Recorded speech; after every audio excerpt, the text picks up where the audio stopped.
والصلاة والسلام عليك يا نبي الله وعلى آلك وأصحابك يا سيدي يا رحمة للعالمين مولاي صل وسلم دائما أبدا على حبيبك خير الخلق كلهم هو الحبيب الذي ترجى شفاعته لكل حول من الأحوال مقتحم۔ حمد و صلاۃ کے بعد قرآن مجید کی آیت مبارکہ میں نے آپ کے سامنے تلاوت کی۔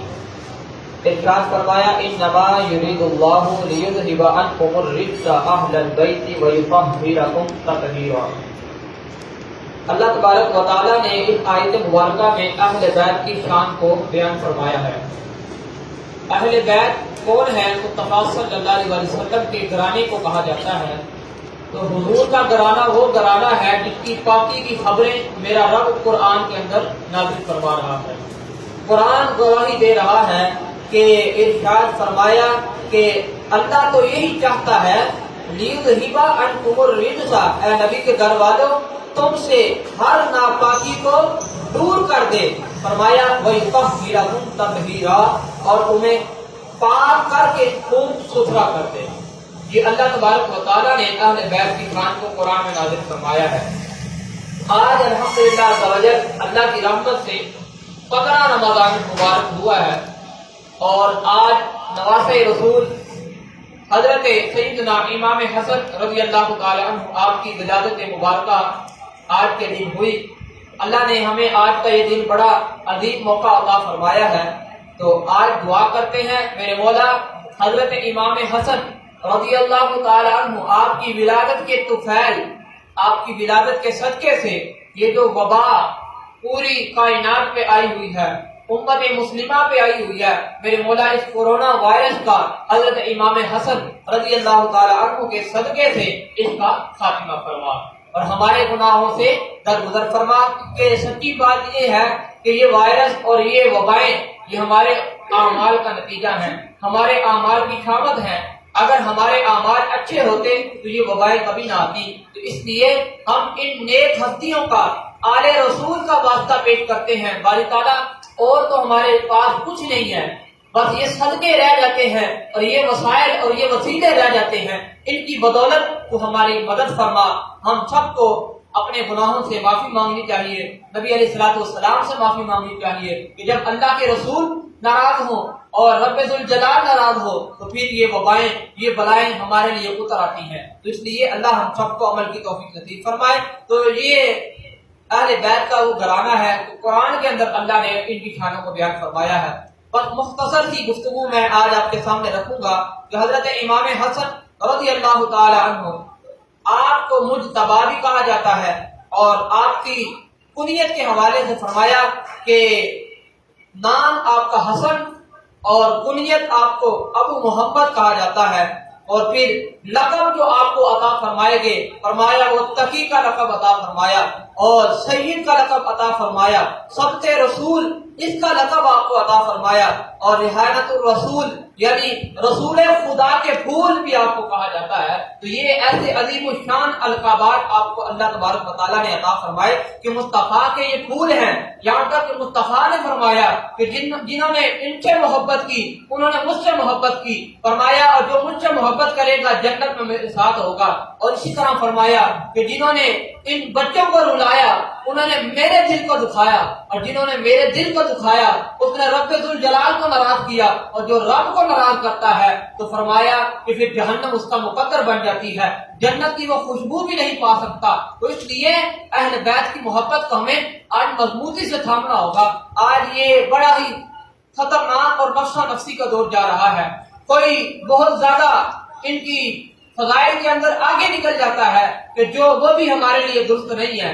ہمیں اہل بیت کی شان کو بھی بیان کرنا ہے اور رب ذوالجلال کی عظمت کا بھی خیال کرنا ہے، اور ہم سب کو میانہ روی کے ساتھ اہل سنت و جماعت کا یہ طبع امتیاز ہے کہ اللہ تبارک و تعالیٰ نے اسے میانہ روی اختیار کرنے کا اختیار عطا فرمایا ہے کہ ہم ہر کام میں میانہ روی اختیار کرتے ہیں، حضور کی محبت میں بھی میانہ روی اختیار کرتے ہیں، مصطفیٰ صلی اللہ علیہ وسلم کے اندر بھی کے ساتھ بھی ہم محبت کرتے ہیں، اولیاء کے ساتھ بھی محبت کرتے ہیں، اور ہم سب صحابہ سے بھی محبت کرتے ہیں، اہل بیت سے بھی محبت کرتے ہیں۔ تو یہ شان اہل سنت و جماعت کو اللہ نے عطا فرمائی ہے. تو یہ آپ کو اور آپ کی ولادت مبارکہ فرمایا کہ 15 رمضان المبارک 3 ہجری کو آپ رضی اللہ تعالی عنہ آپ کی ولادت مبارکہ ہوئی تھی. تو یہ حضرت امام حسن رضی اللہ تعالی عنہ آپ کی شان کے والے سے فرمایا کہ حضرت حسن رضی اللہ تعالی عنہ آپ میرے آقا صلی اللہ علیہ وسلم کے ساتھ بہت زیادہ مشابہت رکھا کرتے تھے. فرمایا کہ حضرت انس راوی ہیں اس حدیث پاک کے، فرمایا میں نے حضرت امام حسن سے بڑھ کے کسی کو بھی نبی علیہ الصلوۃ والسلام سے اس قدر ملتا جلتا اور مشابہت رکھنے والا شخص کسی کو نہیں پایا. اللہ نے آپ کو یہ اعزاز عطا فرمایا تھا. راوی کہتے ہیں مصطفیٰ علیہ السلام کے جب وصال ظاہری ہو گیا تو جب حسنین کریمین کو سامنے رکھتے تھے تو چلتی پھرتی تصویر حضور علیہ الصلوۃ والسلام کے سامنے آ جایا کرتی تھی کہ یا رسول اللہ آپ اس ظاہری دنیا سے تحریک لے چکے ہیں، لیکن جب ان نواسوں کو دیکھتے ہیں تو پھر ہمارے دل کو تسکین پہنچ جاتی ہے کہ آپ حضور صلی اللہ علیہ وسلم کا خون ہیں، آپ ان کے نواسے ہیں. تو جب ان کی زیارت کرتے ہیں تو اللہ تبارک و تعالیٰ آپ کے اندر ہمیں حضور علیہ الصلوۃ والسلام. تو یہ حضرت امام حسن کو اللہ تبارک و تعالیٰ نے مشابہت رسول صلی اللہ علیہ وسلم عطا فرمائی تھی. اور یہاں تک کہ مصطفیٰ علیہ السلام کے فرمان کا مفہوم ملتا ہے. آقا نے فرمایا خدا کی قسم کہ حسن حسین جیسے کسی ماں نے ایسے بچے پیدا ہی نہیں کیے جیسے حضرت امام حسن کو اللہ تبارک و تعالیٰ نے یہ شان عطا فرمائی ہے. حضور نے قسم اٹھا کے کہا کہ ان بچوں جیسے حضرت امام حسن جیسا کسی ماں نے ایسا لال ایسا بچہ دنیا میں پیدا نہیں کیا ہے. تو یہ حضور علیہ الصلوۃ والسلام کے صحابہ کا عالم ہے، حضور کی اہل بیت کا عالم ہے. آقا صلی اللہ علیہ وسلم جب اس دنیا سے ظاہری مثال فرمانے لگے تو حضور نے ارشاد فرمایا اپنے آخری خطبہ کے اندر، ارشاد فرمایا اے لوگو میں تمہارے درمیان کوئی خالی چیزیں چھوڑ کے نہیں جا رہا، میں بہت ہی باری تمہارے اوپر امانتیں چھوڑ کے جا رہا ہوں. فرمایا سب سے پہلی چیز ہے کتاب اللہ کی کتاب کو مضبوطی سے تھامے رکھنا، تو پھر تم کبھی بھی گمراہ نہیں ہوگے، پھر کبھی بھی تم اپنے راستے سے اور اپنے اسلام سے پھسلو گے نہیں. کہا کتاب اللہ کی جو رسی ہے اس کو مضبوطی سے تھامنا ہے، اور پھر قرآن کو تھام کے رکھو گے تو انشاءاللہ قرآن کے سائے میں جگہ تلاش کرو گے تو پھر تمہیں کوئی بھی زوال پذیر نہیں ہونے دے گا. تو کہا کہ یہ چیز ہے. اور دوسرا فرمایا میں اپنی اہل بیت تمہارے حوالے کیے جا رہا ہوں. تو یہ دیکھیں دوستو کہ کیا قرآن کافی نہ تھا؟ اگر حضور چاہتے تو فرما دیتے کہ میں تمہارے درمیان قرآن کو چھوڑے جا رہا ہوں، لیکن آقا صلی اللہ علیہ وسلم نے یہ کیوں فرمایا کہ اے لوگوں میں تمہارے درمیان 2 چیزیں چھوڑ کے جا رہا ہوں. سب سے پہلی کتاب اللہ کا قرآن جو میرے اوپر نازل کیا گیا، فرمایا یہ میں تمہارے درمیان چھوڑے جا رہا ہوں. مفسرین کرام نے بڑی پیاری بات لکھی، کہا کہ ایک طریقہ ہوتا ہے، ایک چیز ہوتی ہے، ایک ڈیوری ہوتی ہے، فرمایا ایک مشق ہوتی ہے. تو اس طرح فرمایا کہ اہل بیت کی شان یہ ہے، فرمایا قرآن کتاب اللہ یہ اللہ کا کلام ہے اور اس میں احکام لکھے ہوئے ہیں. اور اگر اس کی عملی مشق کو دیکھنا ہو تو اہل بیت کو دیکھ لو کہ اہل بیت نے کس طرح قرآن کے مطابق اپنے زندگیوں کو بسر کیا. قرآن و حدیث کے مطابق انہوں نے اپنا اٹھنا بیٹھنا سونا جاگنا قرآن و سنت کے مطابق کیا. کہا اگر اس کی عملی نمونہ دیکھنا ہو تو اہل بیت کو دیکھ لو، میرے حسن و حسین کو دیکھ لو، سیدہ فاطمہ اور حضرت علی کو دیکھ لو، کس طرح انہوں نے قرآن کے اوپر پہرا دیا، قرآن کی عظمت پہ پہرا دیا، اور قرآن نے جیسے فرمایا ویسے انہوں نے ان احکامات پہ عمل کیا.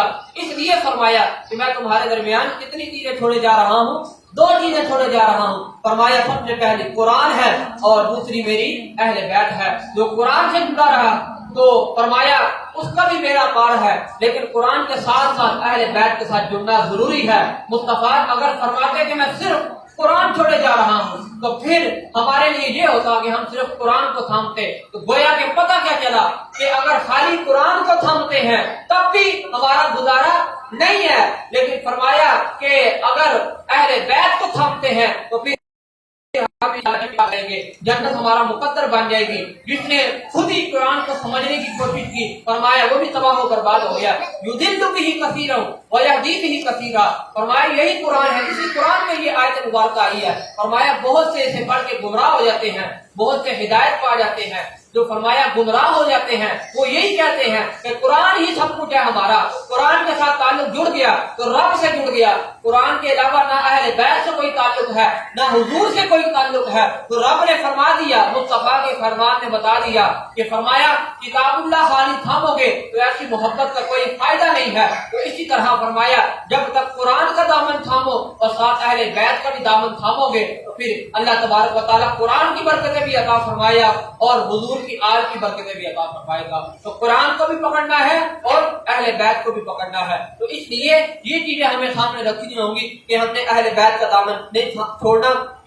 آخری حدیث پاک آپ کے سامنے میں رکھتا ہوں کہ نبی علیہ الصلوۃ والسلام نے ارشاد فرمایا اللہم انی احبہ فاحبہ، حضور علیہ السلام نے فرمایا کہ اے اللہ میں ان سے محبت کرتا ہوں، اہل بیت سے محبت کرتا ہوں، رب ذوالجلال میں ان اہل بیت سے محبت کرتا ہوں، تو بھی ان سے محبت کر۔ تو یہاں تک کہ ایک فرمان ملتا ہے اس کا مفہوم، فرمایا اے اللہ میں اپنی اہل بیت سے محبت کرتا ہوں، اے اللہ تو بھی ان سے محبت کر، فرمایا اور جو ان کے ساتھ محبت کرے رب ذوالجلال تو بھی اس کے ساتھ محبت کر۔ تو یہ حضور نے ہمیں دعا عطا فرمائی ہے۔ جو بندہ چاہتا ہے کہ حضور کی دعا میں شامل ہو جائے اور مصطفیٰ کی جو اس بابرکت دعا ہے جو رب ذوالجلال سے کی کہ اے اللہ ان سے محبت کر۔ لوگوں جب کوئی بڑا شخص کسی سے محبت کرتا ہے یا اس دنیا کا دستور ہے اگر کسی کا تعلق کسی بڑی شخصیت سے نکل آئے، کسی پیر سے نکل آئے یا M P M L A جو دنیا کی وزارتیں ہیں، دنیا کے عہدے ہیں، اگر ان سے تعلق نکلنا ثابت ہو جائے تو لوگ اس سے ڈرتے ہیں اور اس سے تعلق بنا کے رکھتے ہیں، اس سے دوستی بنا کے رکھتے ہیں کہ یار اوکھے ویلے کام آئے گا، یار سخت مشکل میں ہمارا ساتھ دے گا، اگر کل کو کوئی مسئلہ بنتا ہے تو ہم اس سے رابطہ کریں گے۔ یہ دنیا کے عہدے ہیں، یہ دنیا کے عہدے چھوٹے ہیں۔ فرمایا کہ لوگ دنیا کے عہدوں کے ساتھ اتنا تعلق بنا کے رکھتے ہیں اور تو لوگ ان کے لیے دیوانہ وار ان سے تعلق رکھنا پسند کرتے ہیں۔ تو فرمایا جو حضور علیہ السلام نے فرمایا کہ اے اللہ ان سے محبت کر اور جو ان سے محبت کرے تو ان سے محبت کر، تو جب رب